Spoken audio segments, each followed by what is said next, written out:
When I started in real estate, it wasn't like that. The reality hits very quick because when you start real estate, I always believe there's two things. When you start brand new, you have a lot of time, but you don't have money. When you get into real estate and you work your butt off, basically, you're gonna have a lot of money, but not a whole lot of time. Today, we're speaking with Mashal Muhammad. He is situated in the Edmonton, Alberta market.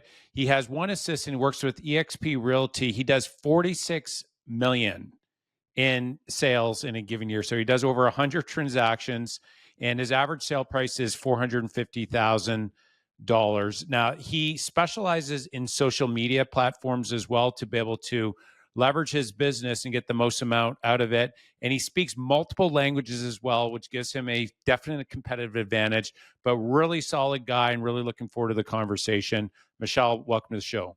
For having me. It's an honor to be here and share my 2 cents with the guests. Well, I think you're going to share more than 2 cents, but you're going to share, I think, hundreds and hundreds of dollars and thousands of dollars worth of valuable information. To be able to get to that level and sell 100 transactions, and I know you have an assistant to be able to do that.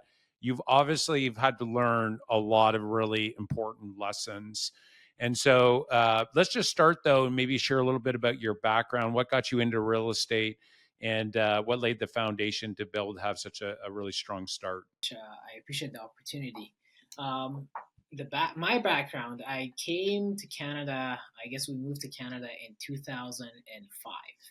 As an immigrant, I could barely speak any English at all. I learned this is the cup, this is the cat. Thing very basic. So while going to school, I worked at Staples for about 10 years, and then once I finished university, I took a marketing and finance degree, a double major. Then I started working for Microsoft. I did marketing for Xbox, where I used to go between Edmonton and Toronto quite often. Very good paying job, lots of perks, a lot of traveling. And at the end of the 1 year term, it was just a tester that they were trying to see if it's beneficial to keep somebody in Edmonton having them to go between Edmonton and Toronto quite often. But it ended up being quite expensive for them, so they decided to say either move to Toronto and we'll pay for a portion of your move, or we have to let you go. Although I didn't want to lose such a job, because how many people can say I've worked for Microsoft right out of the gates when you finish university? Um, I was very tempted to move to Toronto, but looking at my family, my parents, my mom, brothers, sisters, my dad, everybody's here. I'm a very family oriented person. I decided, you know what, let's bite the bullet and stay here. So I ended up staying here. But then for a little bit, I was like, did I just make the biggest mistake of my life? Staying here and letting go of such an opportunity. But I strongly believe everything kind of works out at the end of the day.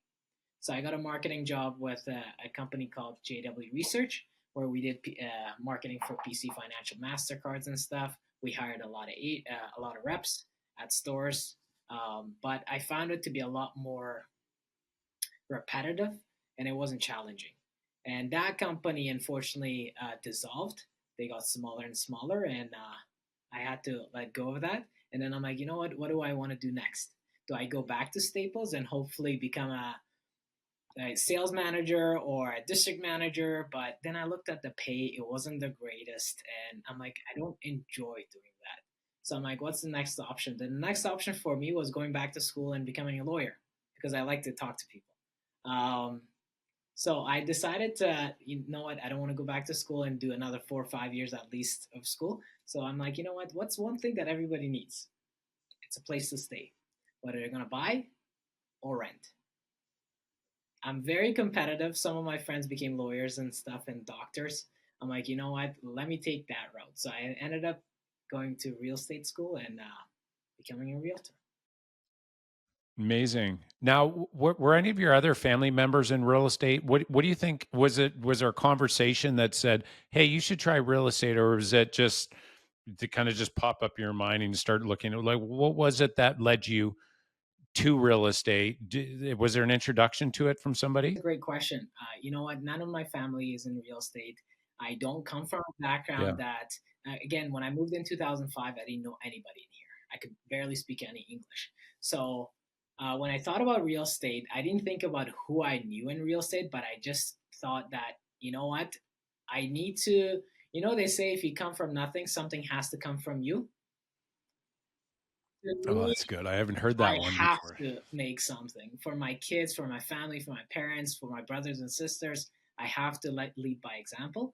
And I'm like, you know what? If I'm good at what I do, is talking to people and really getting to know them and communicating properly, I think that will set me apart. And real estate was something that I decided, you know what? There's a lot of money in it, and the harder you work, the more money you make in real estate. And not only that, but being able to help others while you Yeah, 100%. It's so interesting when you come. I like really like that saying that you gave.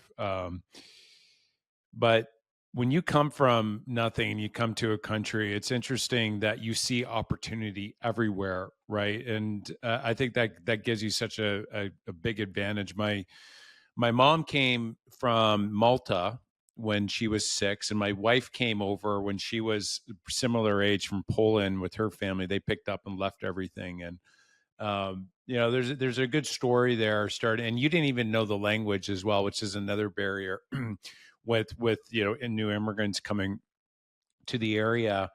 And I mean, that's great. I mean, you saw that there's big opportunity, and you jumped into real estate. So take us through the beginning part of that. So you think of real estate as in all nice cars, and you just having lunches with people and coffees and lattes, and you realize that there's a lot more to it. So take us through kind of the beginning. Okay, now you have your license, you get into it. How was like that first 6 months? Maybe you could share how that was for you when you started in real estate. I think you got that right on point. A lot of people, unfortunately, even these days, when they see things on social media, especially with social media being so out there, right? People don't like to share. I shouldn't say everybody, but majority of people don't like to share the negatives. They always like to share the wins. They don't like to share their losses. So when I first started in real estate, of course you Google people, you see who's successful, who's not, what are they doing? Because I always want to learn from people that are doing what I want to do eventually in 5 years or 10 years from now. And I always saw when nice cars, nice homes, good paycheck, going out for lunch, going golfing, a good life in overall.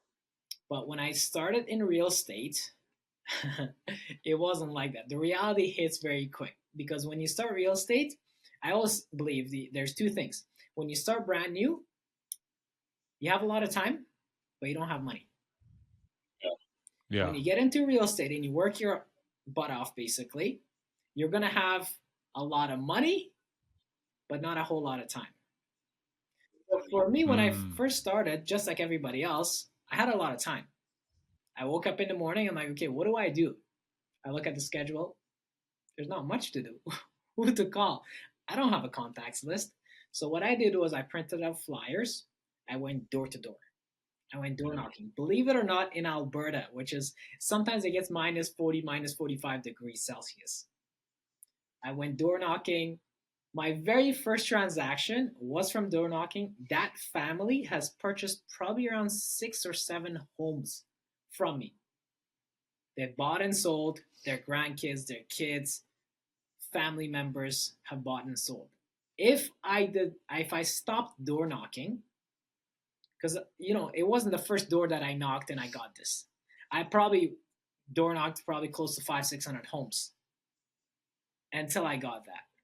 So ever since I'm like, you know what? When you're first starting brand new, either go door knocking, either get somebody's listing and go host an open house, because that was another thing that led to my success was holding open houses. And a lot of people say, well, where do you get the open house from?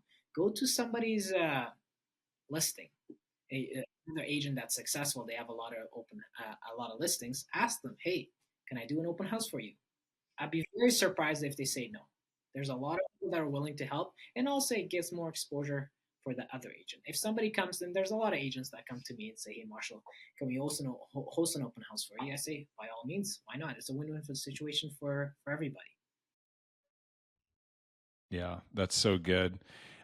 Why do you think that agents don't, they're scared to go door knocking, or they just don't take action for open houses? What do you think that is? Because like there's like an underlying fear there, I think. And what made you go and do it, and why don't others take that initiative? That's a great question, and like you said it yourself, scared, being scared of rejection. If you want to make it in this business, I think if you want to make it to anything, everything is to do with sales. Doesn't matter if you're a doctor, you're seeing patients. You have to be good at talking to them. You could be the best doctor out there, but if you can't relay the message to the person that's coming to see you, I mean the patient, you can't really. You're not much of a help. So I think a lot of people are scared of rejection. They're like, what if they say no? What if they say no? But they don't think about it. What if they say yes? To me, the mentality that I had was, sure, I went to door knock 400, 500 doors. The next door could be a 10,000, 15,000, $20,000 paycheck. That people have to take the initiative of doing such thing, but they have to follow through. Everybody wants to make money. I have never ever in my life heard of an agent or any client saying that, "Hey, Marshall, I don't want to make money." Everybody wants to make money, but nobody wants to do the work, or very few people are willing to do the work to make that money. There are some agents that go try to do open house, they do one or two, they don't get anybody show up, they say, you know what, open houses are not my thing. Some people go door knocking, they do maybe 40, 50, ain't nobody answered at the door, or somebody screamed at me, somebody told me to F off, but who Yeah. cares? It's so good. It's so interesting because I have a similar philosophy. When I started, I would cold call, and I would basically, I would say, I would call down the street of a listing from Royal LePage, was the office that I had started with. And for the American listeners, that's like a Remax of Canada, and so different brand, but they're one of the largest in Canada. Anyways, I would call down the street and say, "Hey, Mr. and Mrs. Seller, we actually have a new listing. Our company. I didn't have the new listing, but our company has a new listing, and we're actually looking for buyers. And I was just curious, do you know anybody looking to move to the area? Because it'd be really nice to be able to pick your own neighbors, wouldn't it?" And they're like, "Yeah, yeah, yeah." And they're like, "No, we don't know anyone. That's great. You're doing a good job for the client." And then I say, "Well, have you thought about selling?" And it was interesting. If I could get on the phone with 100 people, I would book 2 appointments, and then 2 appointments I would convert, one of the two.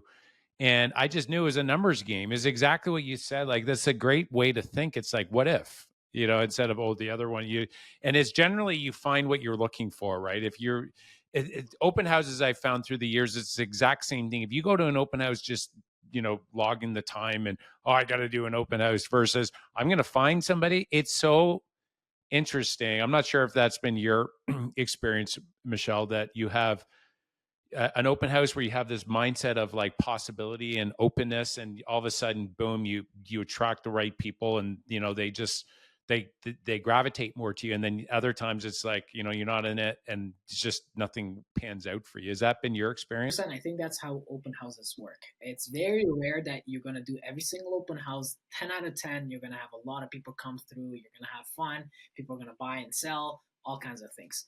I always tell people, when you go to an open house, sure, you want to try to sell that house. But if you don't sell that house, that's fine. Get contact information, get something. Yeah. Because what's the alternative? You sit at home, watch TV, Yeah. watch movie. Where's that money going to come from? But again, you have to be motivated. But if you don't have goals, if you don't have a target to hit, like for example, one of my targets, and I'm giving you this because it helps your viewers, I think, be very realistic and very real. Our goal is to hit about $1.25 million in GCI this year. So when I wake up in the morning, I'm like, what am I going to do to be closer to that goal? I Everybody, when you wake up in the morning, you have two choices. Either get up and go hustle it out, or sleep in for an extra 2 3 hours. But what is sleeping in gonna do? You actually feel like shit when you wake up after.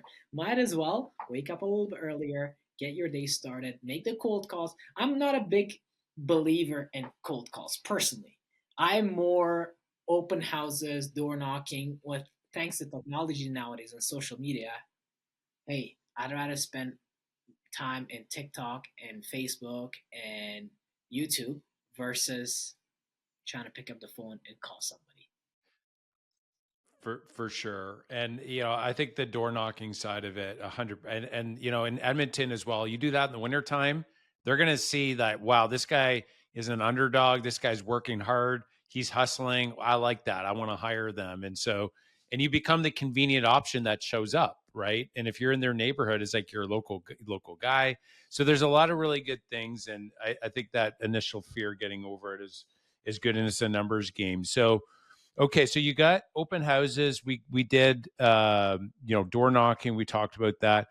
Before we get into the social side of it, because I know that's like a real expertise that you have. Is there anything else that you did from when you started to be able to generate business, or that you do now outside of those lead channels that we talked about already? The biggest thing I think we should know, and I think the audience should know, is don't be a secret agent. People get into real estate and they're shy. Oh, what if I don't do this? What if I don't make a sale? What if so and so knows? Who cares? If you're trying to be a secret agent, go be a detective. Go be somebody else. Do not become a realtor. Realtors are, you want people to know you, because I've started to see this. The more successful you are as an agent, the more people want to work with you. When I was going to high school and stuff, and people would, well, I used to play soccer, and I still do play soccer very competitively, and people used to add you on Facebook and stuff, and you just ignore them. Now I'm like, if I could go back in time and accept every single friend request, imagine what are the opportunities when they see you become a realtor, you're successful. Everybody knows somebody Yeah. that's looking to buy. Even if they're not looking to buy or sell, they know somebody or somebody that they know is Mm. looking to buy. So don't be a secret agent. And also, when you do complete a transaction in a specific neighborhood, I used to just do just listed and just sold. And I used to hand deliver those. Hey, we listed BC Okay. Banana Street. We listed it for this price. We sold it in this many days. We sold it approximately this price. If you want to be next, give us a call. Or better yet, if you happen to beat the highest sold price in that neighborhood, hey, we're the highest sold price. If you want your house to be the highest, give us a call. That's That gets good. you to the door. Yeah, that's really good.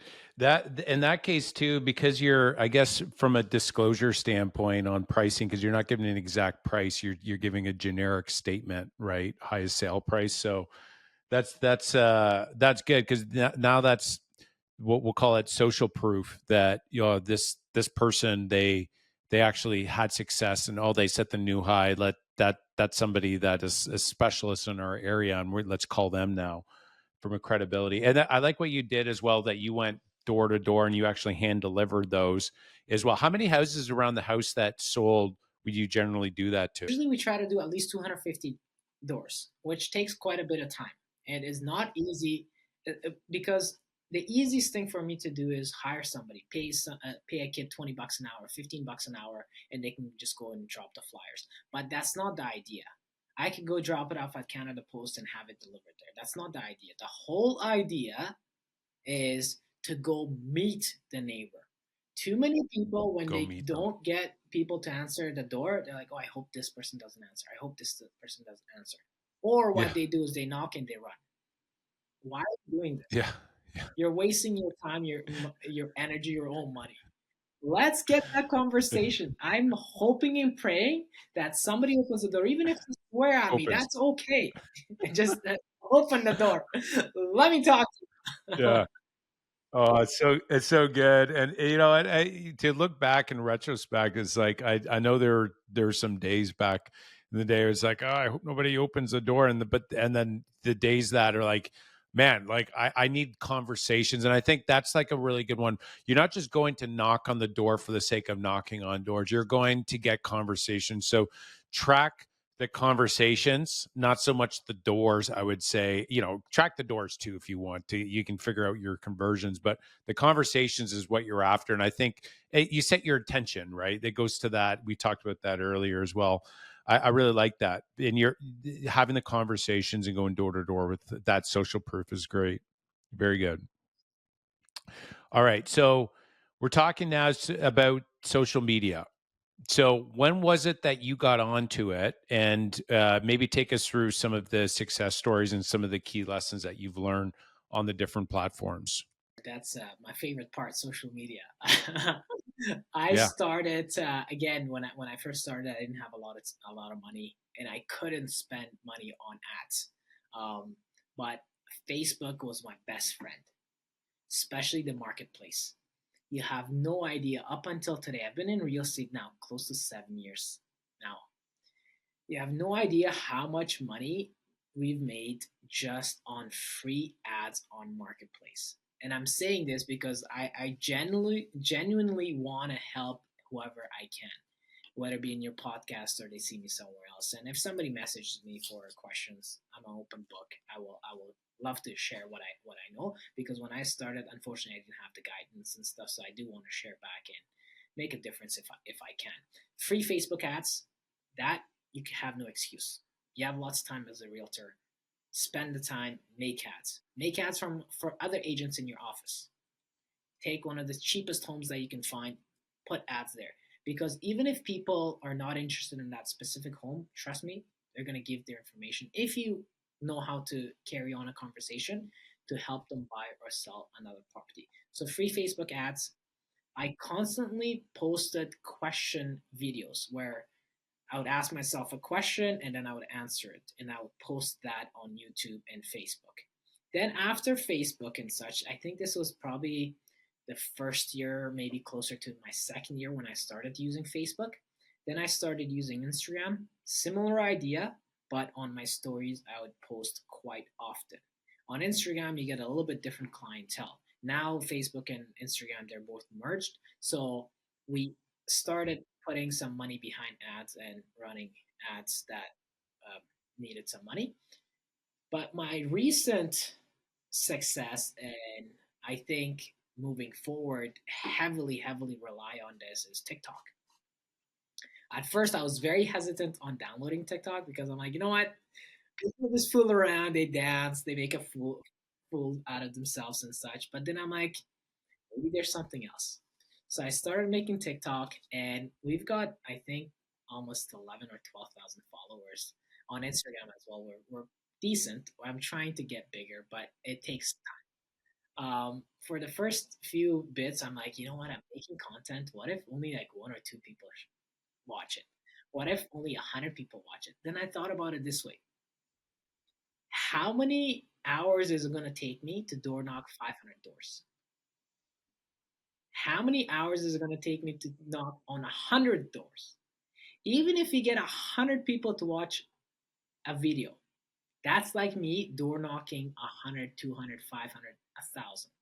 Some of our videos get over 500,000 views, shares, comments. And not only that, when you door knock it, even if you spend the whole day door knocking, that door knocking ends.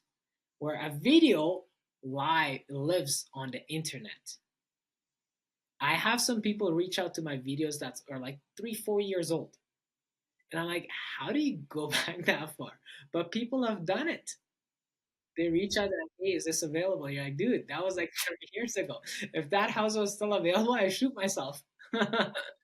So, Yeah. Yeah. but it gets the conversation going. So leveraging social media platforms like TikTok, Instagram, Facebook, and YouTube is significant. I can't express how significant it is on somebody's business, especially if they want to go with technology. Now with the AI, with these apps, you have zero excuse not to use social media.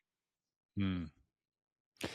So for agents that are looking to, say, grow their business, what is the consistency with these platforms to be posting? And then how do you work it into your schedule? Do you do kind of a video here and there? Do you batch your video shooting and then you launch them? The consistency and then how you're creating the content. Maybe you could share that. I think consistency is definitely a key. Doesn't matter what you do, cold calling, door knocking, posting on social media. But I'm not one of those guys that's going to say, hey, you have to post 10 times a day. And if you do it 9 times a day, it's not going to work. I don't believe it. And I Right. strongly think it will work, but you have to post something. You can't be a secret agent, remember, because people add Yeah. so many others on social media. It's not just, you're not the only realtor that they hit or following probably. They're probably following a heck of a lot more people. But there's no set number that I say, hey, you have to post X amount of posts every day. But post something. Even if one day if I go without posting anything on my TikTok, for example, the next day you might see 3 or 4 of my videos. If you're not seeing me on Hmm. TikTok, you're gonna see me on Instagram. If you're not gonna see me on Instagram, you're gonna see me on Facebook.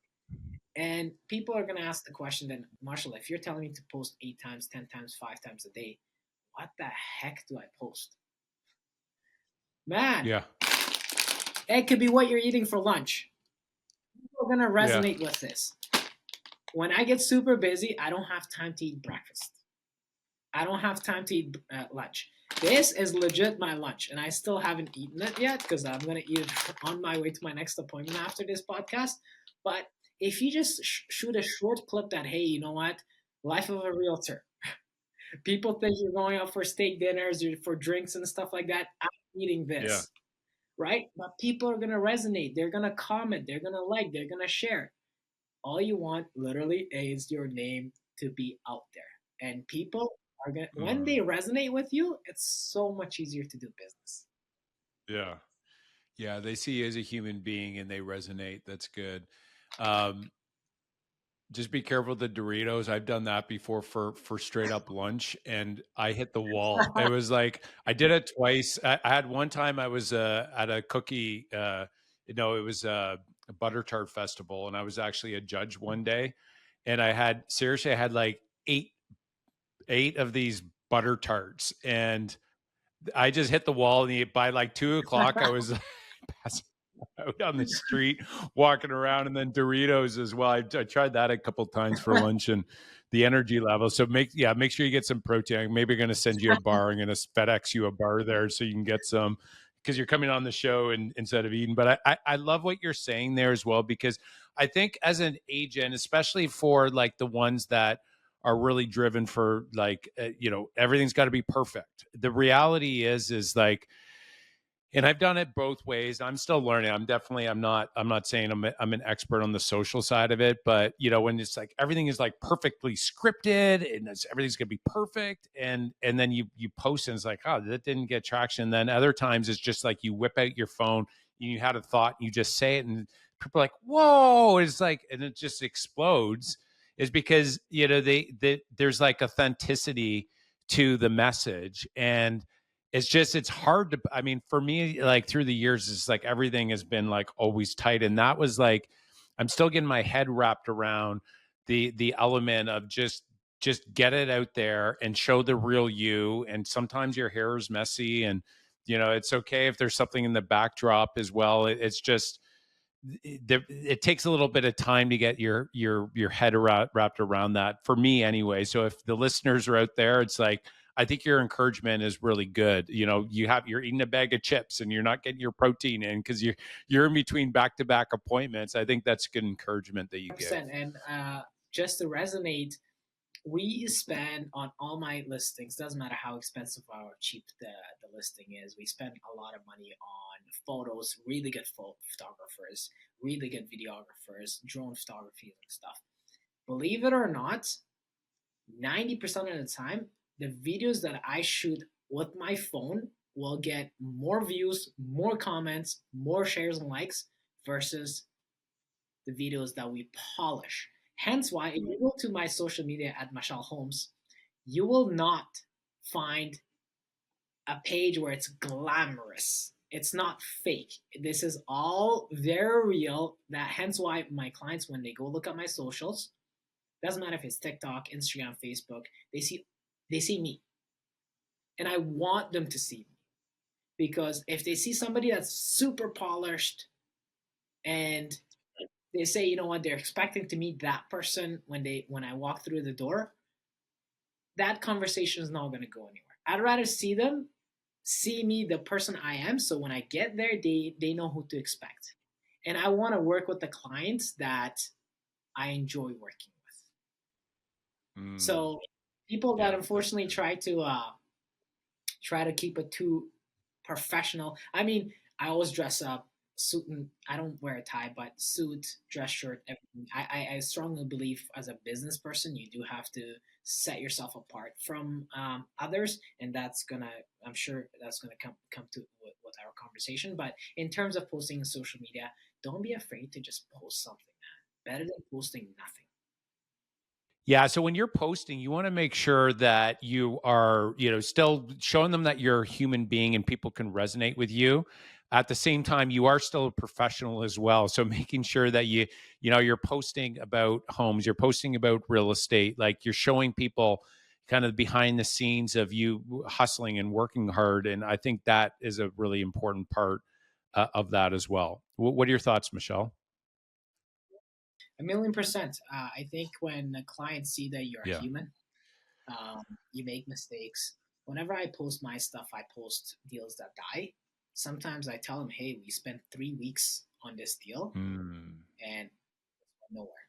Whether inspection, financing, whatever the case may be. And I don't share specific property or specific names or anything. I like to uh, black that out. But I do share the wins and the losses. And that's what resonates with clients a lot more than a lot of other people because all they do is post this sold, sold, sold, sold. I hate just having it just Yeah. sold. I do a lot of games as well with clients.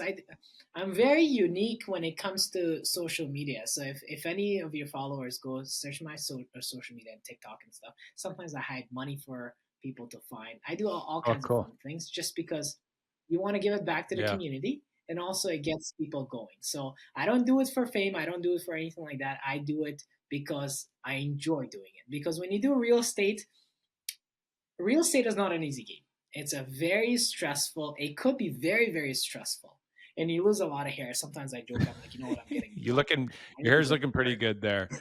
So tell me about are there any other I like your idea about like you hide money and then the people can go and find it.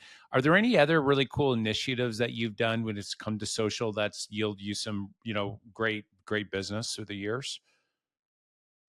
100%. Sometimes we do when it's birthdays and stuff. We do when I go do a sold video with the Mm. client.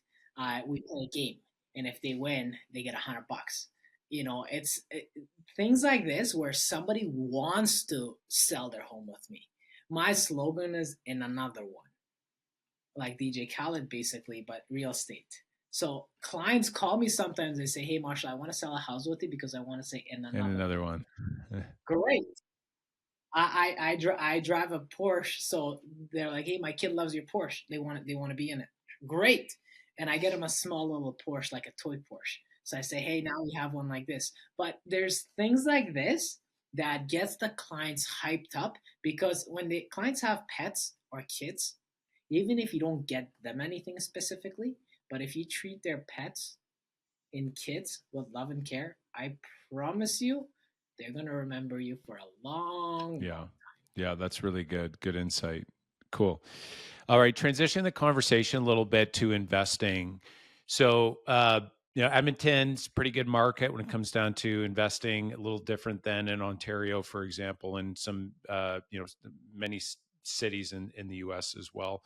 Uh, Tell us a little bit about if a client comes to you and they ask for overall advice for investing. What advice would you give in today's market for real estate investors?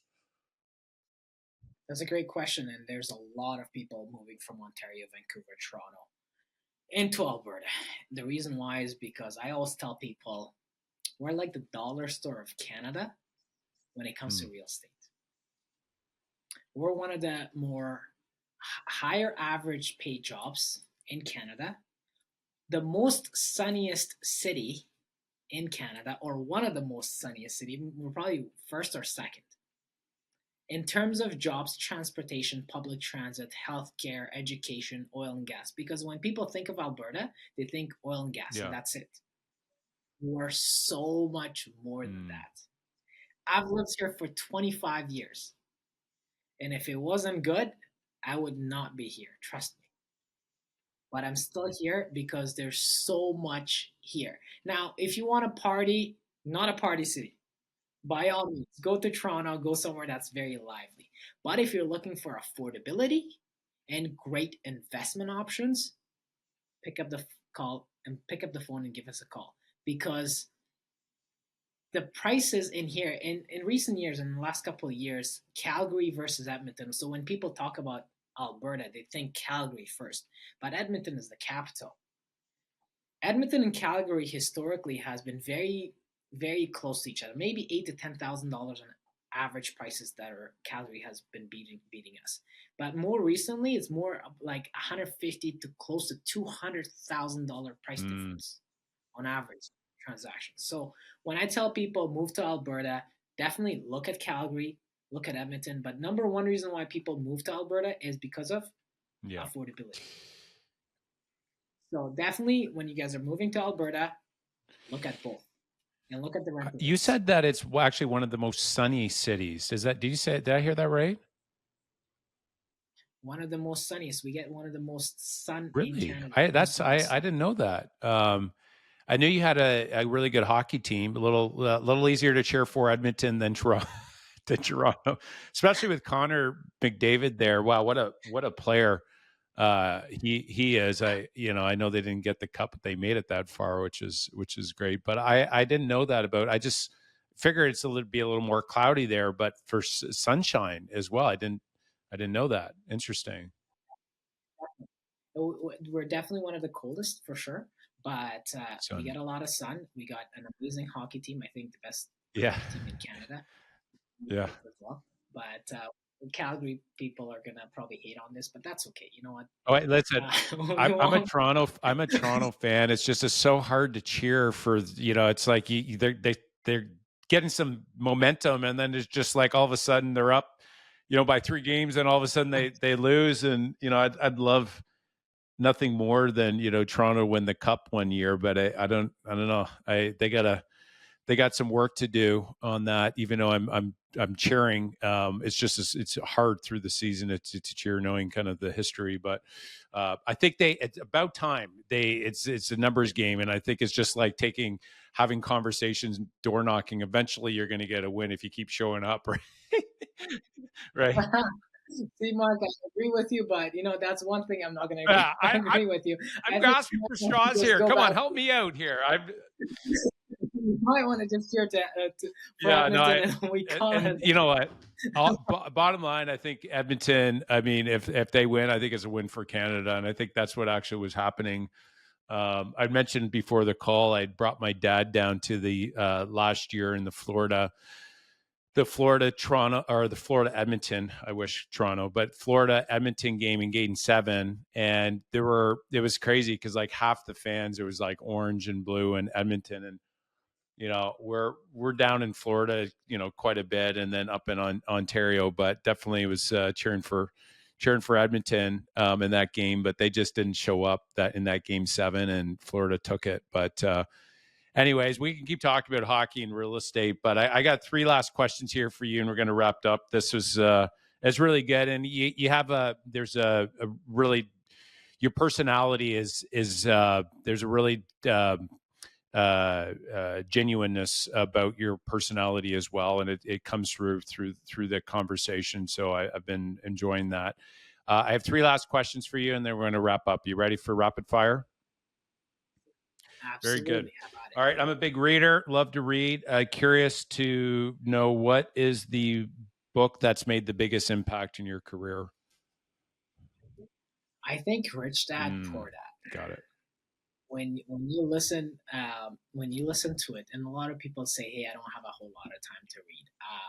I spend a lot of time driving, and I've probably listened to Rich Dad Poor Dad 3 times, 4 times, and it has definitely opened up my Yeah. eyes to the way I think, the way I do things. So definitely my go-to book would be Rich Dad Poor Dad. 100%. It's actually what got me into real estate when I was 17. Read that book, and that actually got me in my first investment property when I was like 17 with my mom and my sister. We bought our first. It was a rooming house, but that book, buy assets that puts money in your pocket, and don't buy liabilities that take money out of your pocket. That whole concept is, yeah, 100%. Love that one. Okay, so second question is 3 words that people that know you best, how would they describe you if there was 3 different words? I think, and another one, what sums it up, because that's my logo. But in terms of real estate, I think people know I'm very outgoing, very social, and very humble. In terms of, I come from a family where we're not wealthy. When you have this abundance, alhamdulillah, we do very well for what we do. And when we're given the opportunity to help back the community, to spread happiness and smiles to other people, it makes me feel warm inside. It's not just that to do it with the family, but to do it for people that you don't even know. That's the best part of real estate. And for your audience, if you're getting into real estate, you don't want to be just wealthy and well off for yourself. Trust me. Because what's good is having all this money, but you don't feel whole Yeah. inside. And my honest opinion is when I have the opportunity to have the money, live the lifestyle that I want, plus be able to help somebody else out and put a smile on their face, that's worth millions and millions of dollars for me. So good. All right. And final question is, if you had one last piece of advice to share with an agent that wants to take their business to the next level, what would that be? Hire an assistant, use AI, leverage social media. Hire an assistant, leverage AI, use social media. A lot of people are scared that, hey, if I hire an assistant, I don't have a whole lot of money. Guess what? Hire an assistant, it's going to make you make more money. You're spending $50,000, $60,000, $100,000, $200,000 on an assistant. When you wake up in the morning, you're like, dude, this year, this much money I have to make to be able to keep my assistant. So it gets going. Leverage AI. That's good. AI is out there. Even if you don't use it for anything else, use it for your listings. Use it to stage your photos. Use it to give you ideas. If you're trying to do a podcast like this, what kind of questions can I answer? What are the questions that most people are going to ask me? So use AI definitely at the very basic level, at very least. And then social media. That's massive. If you're not using social media, you're falling behind. So good. I mean, and that really summarizes the conversation really well also. And if you just focus in on those, just take action on it, it's going to help move the needle for you. Mashal, this has been a great conversation. For the agents that are out there listening, they want to reach out, maybe they want to refer you business. What's the best way that they can connect with you and perhaps send clients over to you that are looking to buy in your area? I appreciate the opportunity, Mark. It's been amazing. My social media handles are Mashal Homes, MASHALHOMES. Mashal Homes, Marshall Muhammad. Everybody calls me Marshall. So if they search Mashal Homes, they're going to find it. Either TikTok, Instagram. Feel free to send me a DM. I get a lot of DMs. Sometimes it goes to my junk, but no problem. If you don't reach me on my socials, send me a quick text on my cell phone number, 780-270-5282. I'd love to help you and your clients move to Alberta, the better side of Alberta, Edmonton, versus It's Calgary. amazing. Mashal, thank you so much for the conversation here. Such a wealth of information. Congrats on your success, and really appreciate you coming on the show. I appreciate you. Thank you for taking the time for having me, Mark. It's been a pleasure. I hope it helps some of your audience get something out Yeah, of this. amazing. Looking forward to it. Perfect. Well, thanks for listening, everyone. If you enjoyed the show, please share and subscribe to the channel where we're building a community of full out real estate agents. And moving forward there, guys, keep on going full out and working hard, and have a great day, guys. We'll talk to you soon. Bye.